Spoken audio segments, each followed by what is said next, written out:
Te crees una buena persona.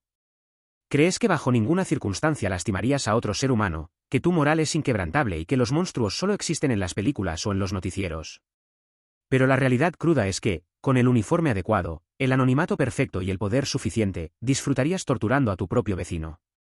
En agosto de 1971, un psicólogo de la Universidad de Stanford llamado Philip Zimbardo decidió demostrar que la bondad humana es solo un eslogan. Una capa delgada de pintura civilizada que se cae a pedazos ante la primera oportunidad de ejercer poder absoluto. Lo que comenzó como un simple estudio universitario de 2 semanas con estudiantes sanos, inteligentes y pacíficos, se convirtió en un infierno sádico y perturbador en menos de 6 días. Los pacíficos se volvieron verdugos implacables. Los sanos perdieron la cordura en celdas improvisadas en un sótano. No apartes la mirada de la pantalla, porque en los próximos 10 minutos vas a descubrir el experimento prohibido que la ciencia intentó ocultar. Esta es la prueba definitiva de que el mal no nace en los genes, se fabrica en el sistema, y que la única diferencia entre un ciudadano ejemplar y un psicópata es el rol que la sociedad te asigna para jugar. Todo empezó con un simple anuncio en el periódico local de Palo Alto, California. Se ofrecían $15 al día a estudiantes universitarios varones para participar en un simulacro de vida en prisión. 75 voluntarios respondieron al llamado, buscando dinero fácil para el verano. Zimbardo y su equipo los sometieron a rigurosas pruebas psicológicas para descartar a cualquiera con problemas mentales, antecedentes criminales o tendencias violentas. Seleccionaron a los 24 más normales, estables y saludables. Gente como vos. Gente común. Con el lanzamiento de una simple moneda, dividieron sus destinos, la mitad serían prisioneros, la otra mitad serían guardias. Nadie imaginaba que esa moneda estaba dictando su entrada al mismísimo infierno. Para que el experimento funcionara, Zimbardo sabía que tenía que destruir la identidad de los participantes desde el segundo cero. No los llamaron por teléfono para que se presentaran. Una mañana cualquiera, patrullas reales de la policía de Palo Alto irrumpieron en las casas de los estudiantes asignados como prisioneros. Los arrestaron frente a sus vecinos, los esposaron, los subieron a las patrullas con las sirenas encendidas y los llevaron a la comisaría para ficharlos. El terror inicial fue real. De ahí, los vendaron y los trasladaron al sótano del Departamento de Psicología de Stanford, que había sido modificado para parecer una prisión de máxima seguridad, con barrotes, celdas diminutas y un pasillo oscuro. Al llegar, comenzó la humillación sistemática. A los prisioneros los desnudaron por completo, los rociaron con polvo despiojador simulando que eran animales sucios, y les quitaron cualquier pertenencia que los conectara con su vida anterior. Les pusieron unas batas blancas parecidas a vestidos, sin ropa interior, para que se sintieran castrados y vulnerables. Les colocaron una pesada cadena con candado en el tobillo derecho, un recordatorio físico constante de que ya no eran hombres libres. Pero el golpe psicológico más letal fue quitarles el nombre. A partir de ese momento, ya no eran John, Michael o Peter, eran el número 8612, el número 416. El sistema te roba el nombre porque un número es mucho más fácil de torturar que un ser humano. Por el otro lado, a los guardias se les entregó el poder absoluto. Se les dio uniformes caqui militares, macanas de madera y el elemento más siniestro de todos, anteojos de sol espejados. Los ojos son la ventana de la empatía humana, al ocultarlos detrás de cristales oscuros, los guardias se volvieron máquinas anónimas, inescrutables, incapaces de conectar visualmente con el sufrimiento de sus víctimas.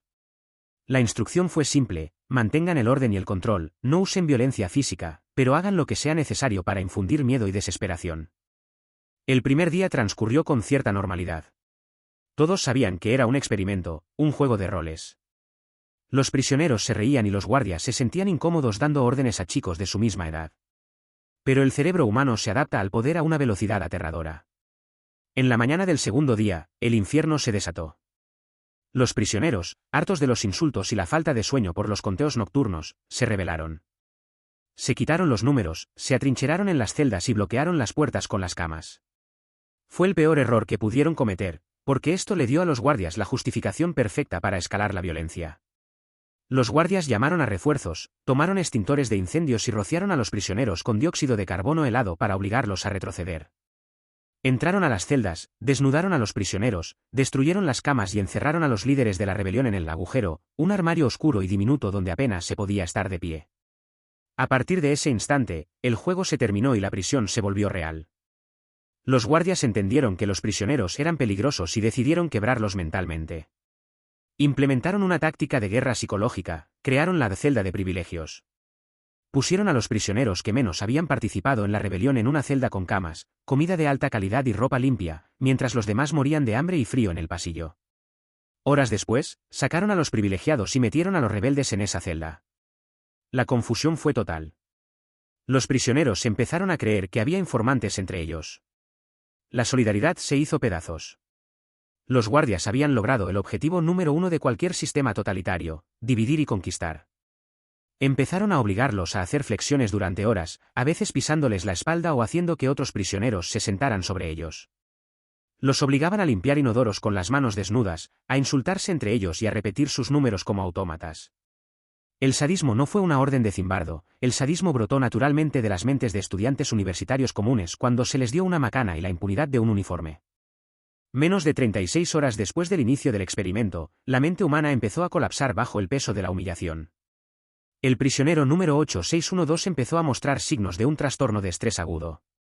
Empezó a llorar incontrolablemente, a tener ataques de ira, a gritar que se estaba quemando por dentro. Exigía salir, pero la dirección del experimento, incluyendo a Zimbardo, estaba tan inmersa en la fantasía de la prisión que creyeron que el estudiante estaba fingiendo para ser liberado temprano. Le ofrecieron ser un informante a cambio de protección. Lo devolvieron a la celda. Cuando el número 8612 se dio cuenta de que no lo iban a dejar ir, su mente se rompió por completo. Empezó a correr por los pasillos gritando a todo pulmón que nadie podía salir de ahí, que era una prisión real. Sus gritos eran los de un animal atrapado en un matadero. Tuvieron que liberarlo esa misma noche. Era solo el segundo día, y un estudiante perfectamente sano había sido destruido psicológicamente. Pero lo más perturbador no era lo que le pasaba a los prisioneros, sino lo que le estaba pasando a los guardias. Uno de ellos, apodado por los prisioneros como John Wayne por su actitud sádica, se convirtió en el líder del terror. Inventaba castigos creativos, obligaba a los prisioneros a simular actos sexuales entre ellos, y parecía disfrutar genuinamente de la degradación ajena. Años después, este estudiante confesaría que estaba haciendo un experimento propio dentro del experimento, quería ver hasta dónde lo dejaban llegar sin que nadie lo detuviera. Y la respuesta fue aterradora: nadie lo detuvo. Ningún guardia bueno intervino jamás para frenar los abusos de los guardias sádicos. La obediencia y el silencio cómplice reinaron de manera absoluta. A medida que pasaban los días, el experimento se salió de control. Se formó una junta de libertad condicional donde los prisioneros fueron interrogados. Cuando se les preguntó si estarían dispuestos a renunciar al dinero ganado a cambio de irse, la gran mayoría dijo que sí. Sin embargo, cuando se les ordenó volver a sus celdas para esperar la decisión, todos obedecieron y regresaron a su infierno. Habían olvidado por completo que podían simplemente decir renuncio, levantarse y caminar hacia la puerta. Habían internalizado la prisión. Eran prisioneros en su propia mente. Zimbardo, el científico que debía observar objetivamente, se había convertido en el alcaide. Su paranoia creció, empezó a temer que los prisioneros liberados volvieran con amigos para asaltar la prisión, e incluso intentó trasladar el experimento a un bloque de celdas reales de la policía local. Había perdido el rumbo ético. El experimento iba a durar 14 días, pero el sistema colapsó en el sexto. ¿Qué lo detuvo? Una visión desde el exterior. Cristina Maslach, una estudiante de posgrado y novia de Zimbardo, fue invitada a realizar entrevistas en la prisión. Al bajar al sótano, se encontró con una escena dantesca: jóvenes demacrados, con bolsas en la cabeza, marchando al baño con grilletes en las piernas mientras los guardias los insultaban a gritos. Cristina sintió náuseas.